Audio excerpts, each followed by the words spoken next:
You know that moment when you realize you're not alone in the woods.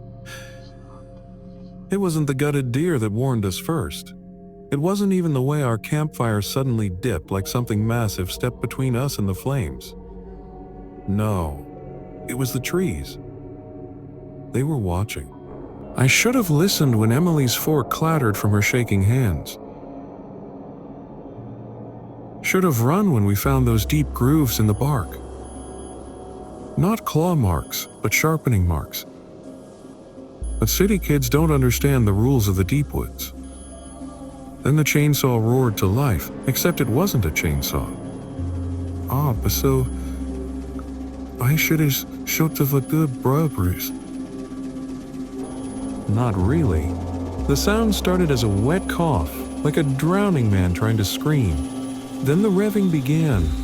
Too fast, too high-pitched, twisting into something that wasn't mechanical anymore. Something alive. That's when the tree line moved.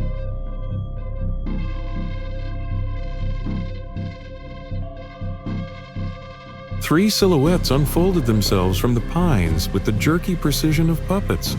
Moonlight glinted off what I thought were chainsaws.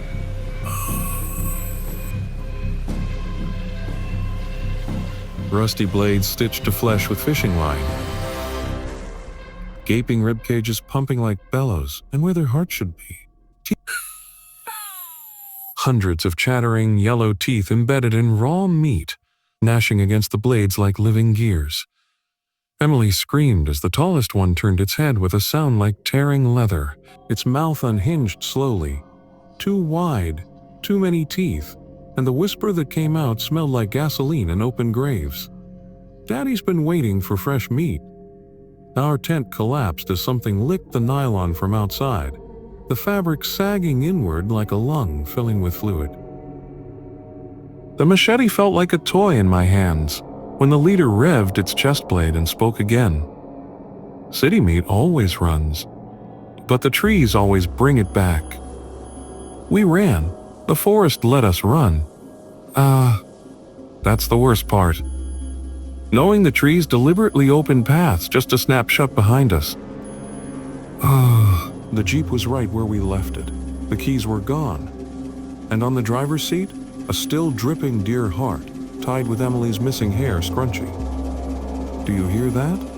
That faint click, click in your walls right now. That's not your house settling. That's the sound of something learning. And it's almost done sharpening its teeth.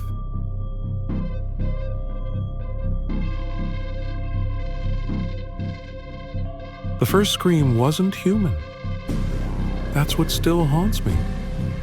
The way the trees shivered before the sound even started. Like the forest itself was tensing up. We should have run then. When our campfire suddenly dipped as if something massive had stepped between us and the flames, without casting a shadow. But city kids don't listen to those kinds of warnings. I'll never forget how the chainsaw coughed to life. Not the clean roar of a still-at-home depot, but a wet, gurgling sputter like a motor running on blood. Emily's marshmallow fork clattered to the dirt as the sound changed. The revs climbing impossibly high until it wasn't machinery anymore, but a voice screaming through metal. That's when the tree line moved. Not wind, not animals. Three silhouettes unfolding themselves from the pines with the jerky precision of puppets, their arms swinging too long, fingers scratching against bark with every step. Moonlight glinted off what I thought were chainsaws. Until I saw the truth. Rusty blades stitched onto flesh with fishing line. The motors replaced by gaping rib cages that expanded and contracted like bellows. The tallest one turned its head with a sound like tearing leather. And that's when I saw the teeth. Not in its mouth, but embedded in the chest cavity where a heart should be, chattering against the blade like living gears. Emily's scream snapped me back. The thing on the left was licking our tent zipper, with a tongue blackened by rot, its breath making the nylon sag inward like a lung collapsing. The machete felt like a toy in my hands when the leader revved its chest blade and spoke in a voice that smelled like gasoline and open graves. Daddy's been waiting for fresh meat. We ran. The forest let us run. That's the worst part. Knowing the trees deliberately opened paths just to snap shut behind us, herding us toward the abandoned ranger station where the real nightmare waited. The Jeep's headlights revealed what they'd done to the last campers. Their skins stretched between pines like canvas, the art they'd made with bones and fishing wire. But that's a story for after you've turned on all your lights. After you've checked that your windows are really closed. Because somewhere out there, a blade is coughing to life. And it remembers how city meat screams.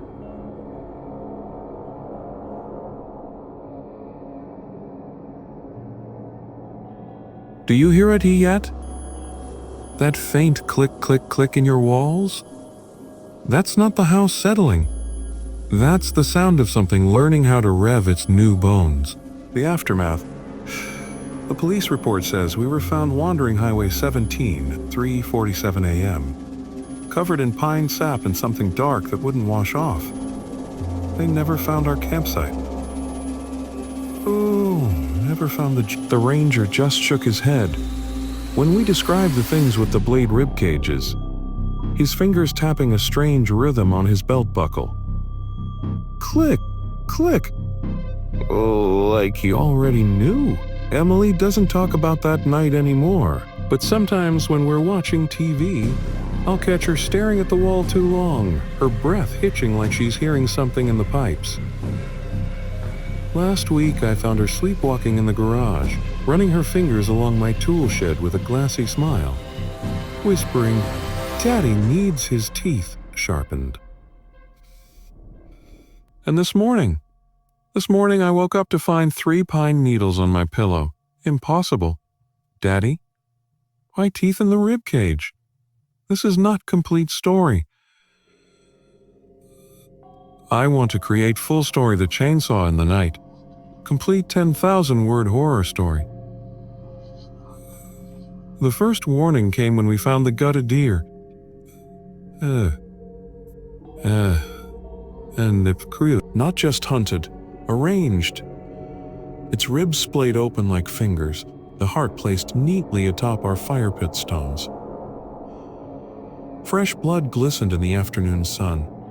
My wife Emily froze. "Bear?" she asked, knowing it wasn't. I should have turned the car around right then.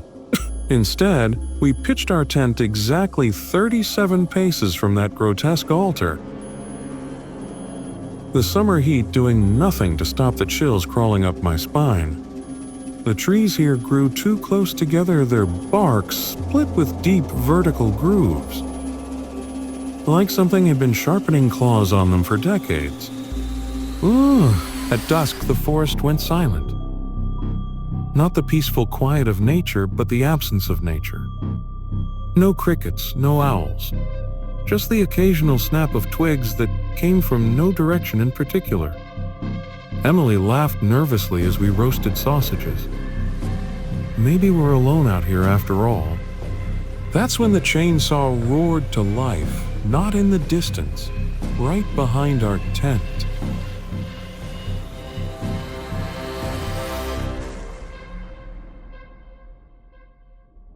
The sound wasn't mechanical. It was wet, guttural, like a starving animal imitating machinery. The revving climbed to a scream as something heavy crashed through the underbrush.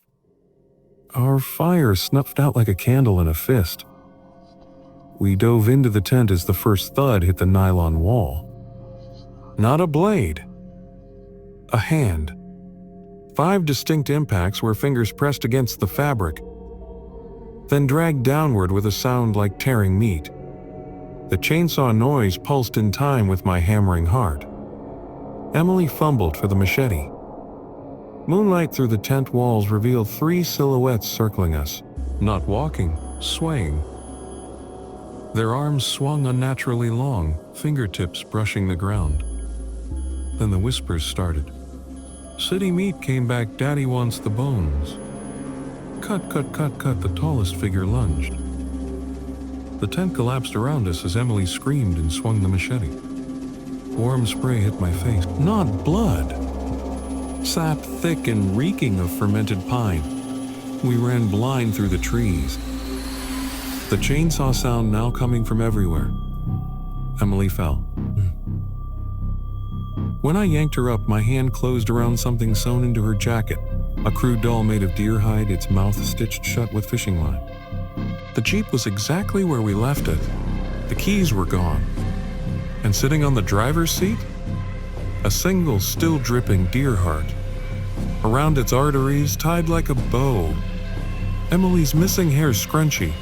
The escape we ran on foot down the logging road. The chainsaw sounds fading behind us. That's when we saw the ranger station. Lights on, a blessed sanctuary. The door was unlocked. Inside, the walls were papered with missing persons posters, dozens of them, all campers, all dated July. A coffee pot still steamed on the desk. Then we saw the back room. Tools hung neatly on pegboard. Axes, knives, 3 gleaming chainsaws, and on the workbench, photographs. Emily choking back a sob as she recognized our tent in one. Me gathering firewood in another, all taken from inside our campsite. The radio crackled to life. Subjects acquired. Preparing for harvest. That's when we noticed the ceiling hooks, the drains in the concrete floor, and the fresh screaming starting up outside. The rangers weren't rescuers. They were butchers. They came at dawn wearing masks made of bark. Emily fought like hell. Got one in the eye with my pocket knife. But there were too many. The last thing I saw before the needle went in, Emily being led toward the old growth section, where the trees grow in perfect rows, where the trunks have faces, where my wife would become part of the forest. They say I was found wandering Highway 17, covered in sap and babbling about teeth in the trees. The official report calls it wilderness psychosis. But every July, I get a package, no return address, just a mason jar of maple syrup. And when I hold it up to the light, ooh, pues. I swear I see Emily's face swirling in the amber liquid, smiling, waiting, hungry.